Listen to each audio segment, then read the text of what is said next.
Good morning, everyone. It's Friday. Thank you so much for signing up with us. It's at TGIF 5, and of course, it's all about highlighting women. And I am so excited to introduce our next guest, Dominic Norales. Dominic is a great friend and a contributor in development of women, development of young people in Belize and in the Caribbean region. Basically, she's massive on a global view. Dominic, you're joining us via Zoom to talk to us about your recent publication in the Parliamentarian, and the title of it is Commonwealth Youth Voices, The Glass Cliff of Political Leadership in the Caribbean, a contemporary reflection on women's representation in politics. Wow. So we're excited to get the scoop of this publication. But before we get into that, Dominique, how are you feeling this morning? I'm feeling okay. Very honored to be invited back on set. It's my second time doing not in person as it was the first. Yes. The last time. The third time you have to dance. The third time you have to dance, yeah. Yeah, but she has to be in person to dance. You don't feel the same when they dance from a screen. That so you is could true. send in a whole video. I agree. You have to send in a whole video. Okay? I agree. So hopefully the third time is in person so we can have Dominique dance. Yeah, but if not, then we still have her send in a video of her dancing. Okay. She could dance whatever song you want. You could live your life to the fullest. Chantel, I'm gonna send you what's next topic for Dominic to join us. You're just Dominic? ready for she dance, Yes. So, Dom, tell us. You're not good. No, he is, but you know, he did take off on the whole push the guest for those stuff. I like it. Look at that. Look It's at you. Rub off, boo-boo. But, so, Dominique, tell us, man, how has it been when it comes to your publications? Because I want to ask, I know you've always been big on writing, and so now thinking of wanting to be published in the Parliamentarian journal. So what was the thought process? Like, you're saying, did you work towards this? Is it something that you just got up towards and said, you know what, I will be publishing on this. I'm going to work towards doing that. How was your thought process about being able to contribute to this journal? Well, first of all, before I get into that, I want to say congratulations to all Belizean writers. I know the Benton Press is doing great work as a publisher. I think they just announced their first publication, which your previous guest, Ms. Gentle, is a part of, along with Janelle Sanker and Corey Alexander, great Belizean writers. So first, congratulations to them. For me, writing in the Parliamentarian, well, my first official publications have been in the Amandala newspaper. Yeah. I typically it's about feeling, it's about politics. I think everything I do is political, because I try to sometimes very sarcastically comment on political happenings in Belize and in the Caribbean and really in the world, because I think often Belize is often shielded from, or we are often in this little bubble of our own, and I want us to understand that we are interconnected across the globe. And of course, speaking to colonization and stuff of that, like, just because of my political alignments, right? The Parliamentarian really was a request that came from a colleague of mine, Ms. Rashana Jones. She's a representative on the editorial board of the Parliamentarian Journal for the Caribbean region. And she kind of reached out to me, and at first I was like, okay, am I like good enough to write in a journal of this magnitude, right? Where politicians from all over the world, speakers of the House, very heavy-hitting, important people write for this journal. And I said, you know what? Well, let's just do it. Despite all the UA work, let's just go for it. And I was really given the space that I occupied geographically, which is Barbados. I was really looking at the vulnerabilities that the Democratic Labour Party would have faced in the elections, which they lost again, as they did in 2018, 30 love, meaning that they got no seats. But I also wanted to look at the fact that this concept of the glass cliff, and that is why the title of the article is so long, because I didn't want there to be any misunderstanding about what I was talking about. I was really wanting to talk about, because of the work I do academically, I learned about this glass cliff concept where women typically occupy spaces of leadership when the institution or the organization is in a very, very vulnerable state. And so I wanted to compare Verla de Pisa and the fact that Honorable Tracy Taylor Panton is running for leader of her party. in a time where we know that the United Democratic Party is quite vulnerable in terms of leadership and in terms of political ganas, if you want to say that. Right. And so I really wanted to analyze it in that sense. Dominique, why was it important for you to talk about the involvement of women in politics from a youth perspective? Well, definitely. You guys know the type of work I do. I occupy political spaces, probably sometimes to my own detriment, but it's something that I really do enjoy doing, and I really want young people to understand that it's not a game that you jump into when you're 30, 40, 50. It's a game you jump in to know. I listened to Jules and his guests on Wednesday night, and they were talking a lot about Mia Motley and her star power, and that's something that she has built over the years. She joined politics at 23. I'm currently 25. But she was elected when she was 23, and she became Minister of Education, I believe, at that time. And so I want young people to understand that young people, and by and large, young women in politics, is something that we have to be able to imagine for ourselves first, because if we can't imagine it, we can't be it, right? Yeah. And that's something that we keep hearing in these spaces. I want people to think that it's not this thing to be scared of. It's quite historically a dirty game, but I think like in the same way that you take medicine, you must be able to insert yourself into a space to try to affect the change that you believe in, and hopefully you are of sound mind and sound character, and you are able to influence it positively. Love it so much. So, Doms, tell us something. When people read this, what do you think is one of the big things, maybe the aha, or wow, I did not even know that thing that they're going to capture from your writing? Every time people read anything I write, I want them to understand that I am approaching it politically. I am approaching it historically. I am approaching it from a point of critical critique and critical theory. So that's the first thing I want people to get. When I speak about this article in particular, I want people to understand the nuances that we insert culturally into women running for politics. I think the Commonwealth, well, I know, the Commonwealth did a research in 5 Commonwealth Caribbean spaces, and the things that people said about what makes women viable can be very problematic, and I go into that throughout the article, saying that people think women become viable for politics only because of the family they come from, or they must be able to occupy spaces and contribute to men talk.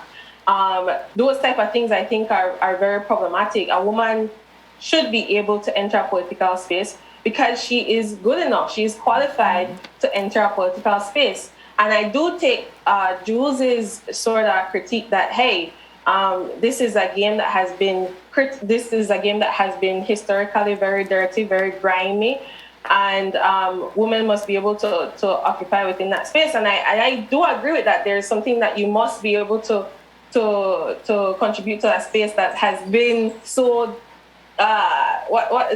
has been occupied so much by vitriol, but women must not be able to contort and fit into that space to then stay only in that space. So that's what I want people to take from that. The steps that I'm taking politically, but also what we culturally have been telling women that they must be in order to be good enough for a space that has nothing to do with their qualifications, nothing to do with your morality, nothing to do with your character, which is something I think we have been lacking in the Belizean space particularly.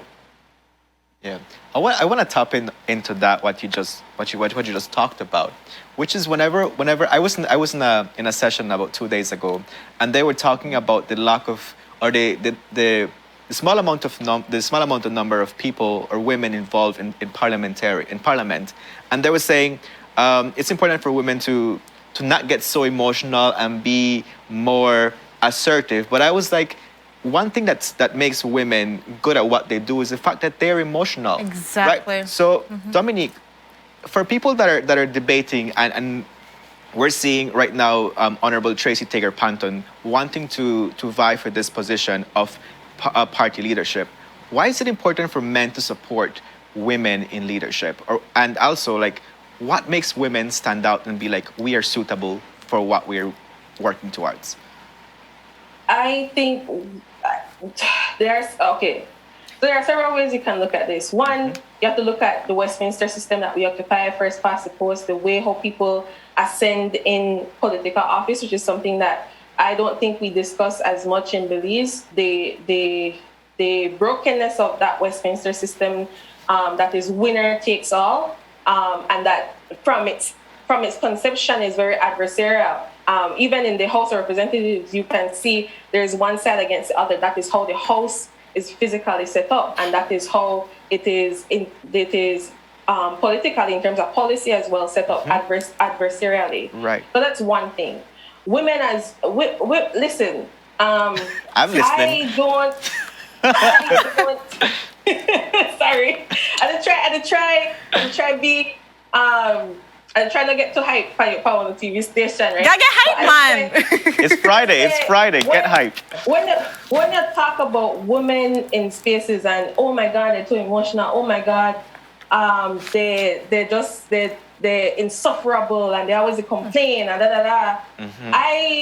To me, I've in the beginning of my journey have never occupied a space as a woman. I occupied a space as a person who wants to contribute positively to my nation, and no matter who I offend, listen, me and you could be friends, me and you could be colleagues, but if they do foolishness, I want to tell you, and I want to be mature enough to say, oh man, I messed up. Yeah. Yes. And so emotionality for me has been my strength. My passion has been the fuel.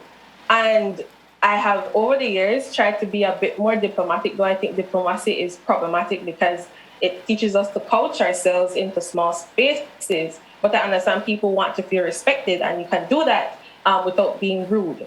But women should occupy spaces simply because we occupy society, and it's that simple.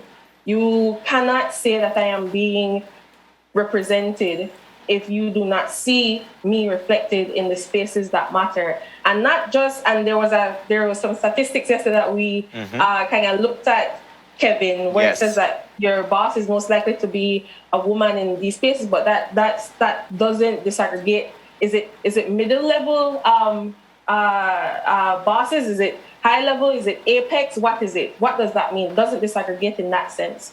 And so we still see women, even though a majority of our CEOs are women, and my experience with women in leadership has been very, very different. But that is only personal experience. I still believe, too, that women should be in these spaces because we occupy society. And I think that my interests should be represented by someone who understands intimately what I experience as a woman. And we occupy very many intersections as women. You could be a part of the LGBT community, you could be indigenous, you could be Black, it could be a lot of intersectionalities. But I want to know that the people who I see making decisions on my behalf understand intimately and not just anecdotally what I go through as a woman.